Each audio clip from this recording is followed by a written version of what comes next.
You're with Julian on the Brown Note, and I think I just did my last album review of the year, and I think this is my last film review of the year for a new film review.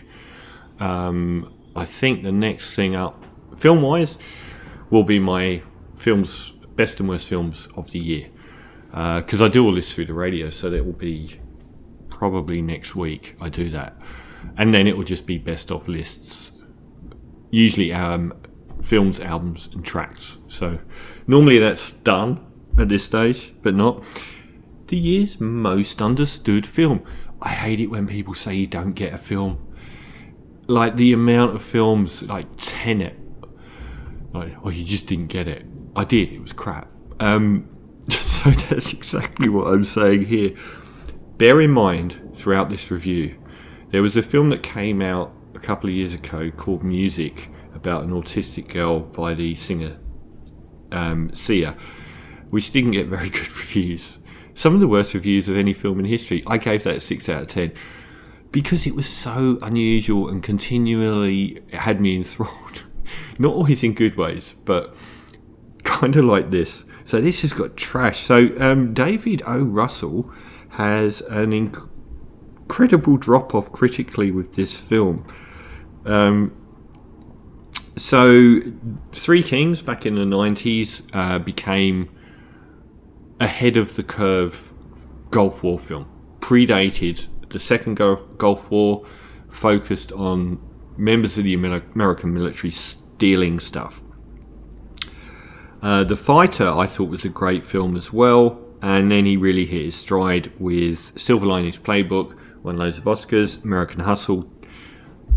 Still one of the strangest films not to have won an acting Oscar. 4 insanely good performances. I'm bewildered. I didn't see Accidental Love or Joy, his last 2 films, but they haven't set the world on fire like those ones did. So we're with Amsterdam, which I think has bombed spectacularly. Yep. Part of that is I had no idea what it was about going in at all, and it's about very modern themes. It's about a group of very wealthy industrialists and so on in America just before World War II, when there was a strong amount of support for Nazi Germany. So they used to have Nazi rallies in America before World War II.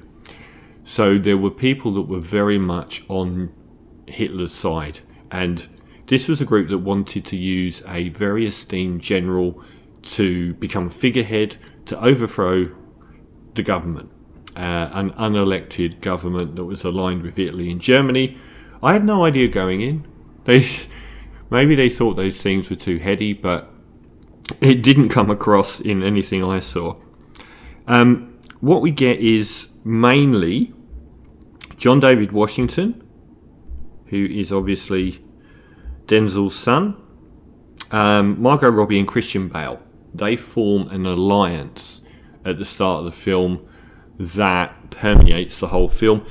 God, the films this reminded me of are so bizarre. The Unbearable Lightness of Being, which I haven't seen since the 80s. But there's something about like this trio, very unusual trio, moving through the film as though they're all sort of symbiotically part of each other. So the Christian Bale character and the John David Washington character are both in the First World War and get injured, and Christian Bale loses half his face, goes on to become a very celebrated doctor and somebody that supports veterans. Like, his life's work is supporting veterans. They're all in Amsterdam at the end of the First World War. They leave, like, they bail on the army, and they all sort of come together and live in the same house and have these wonderful years together, even if it's probably 6 months, before Christian Bale goes back to America. Christian Bale only joined the army because his rich family world, and he was betrothed to marry Andrea Riseborough. He was going to marry some rich woman due to his family, and they said, you've got to go off and fight in the First World War. It's good for you. Even though he was a doctor at the time, and he was like, I could get killed, and he nearly does. They send him off to war. So he has this kind of strained relationship with the upper echelons of class in America. And the Margot Robbie character, we later transpires, is actually part of that higher echelon of upper class America. So we kind of wind forward to a point 10 years after this whole Amsterdam episode, where Christian Bale and John David Washington are to do an autopsy on behalf of a daughter who is played by Taylor Swift. I spent the whole time thinking, that's Taylor Swift, but she's not an actress. It's Taylor Swift. Taylor Swift looks bigger than the guys. She honestly looks bigger than the guys in this film. She must be a giant. But yeah, Taylor Swift shows up. So her dad is this esteemed general who's very much in with the working class and veterans. And he dies once he's returned from an overseas trip from a heart attack. And the people involved don't believe it. They think he's been killed because he holds these pretty left-wing views. And that is, unfurling that is basically the rest of the film. It's a true real-life plot that happened in America. And the people involved in the scenarios here are invented, mainly. Not always. There's a speech from one of the main characters put alongside the speech the other guy gave in real life in 1939, verbatim. So there are a lot of elements in it that hew to the truth, and obviously others that are invented for the purpose of it being, dramatically interesting. So this film is, I was watching the first third of it and I thought, actually no, the reviews aren't fair on this, because this is so bad and so awkward and so weird. It hasn't done it justice. It's almost like I can't believe what I'm watching. And then the strangest thing happened. I sort of became in tune with it. The more it went on, the more I was in their world and enjoying its very odd manner. He keeps doing these weird close-ups of people's faces that make their faces look unreal.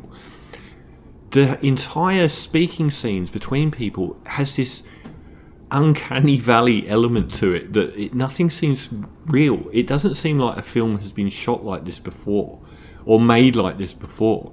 It's so weird. It's probably the weirdest mainstream Hollywood film I've seen in years. I guess you could say that Everything Everywhere All at Once, the year's best film, might be the maddest invention-wise. But as a failure, this one is just the most bizarre, from a very esteemed director. It's a bizarre film. Like you're just watching it going, there's something not right about everything. But I came to be in tune with that. And I actually came to be compelled by the story. It's a really good story. And they introduced Robert De Niro, who plays it straight as a die here, as the general who was friends with the one that died, who this cabal of spectre-like Bond villains wants to be their figurehead. And he's another good guy. And he is a guy who has a speech at the end alongside his real self. This guy actually testified on television back in the... I don't know when that happened, whether that was the testifying bit was before World War II. But say from 1939, he's on camera testifying that these very important rich people wanted to take over America. None of them paid anything for it. They all just disappeared into the ether. The cast is jaw-dropping. Absolutely jaw-dropping. So I thought... I haven't been sold on John David Washington as an actor yet. I wasn't in Tenet.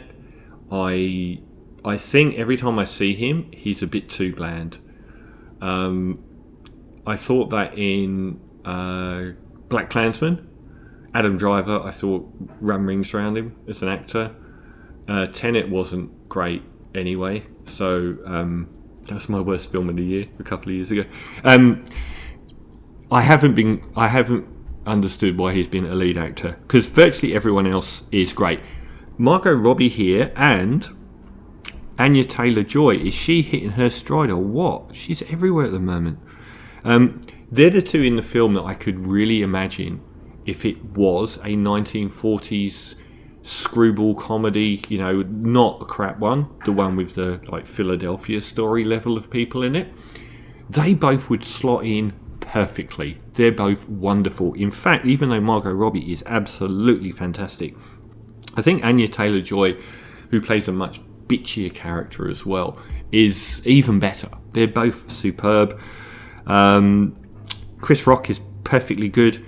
Matthias Schoenaerts, I have said that wrong, keeps showing up in films. He is brilliant. I saw him in Blood Ties, which I rewatched recently.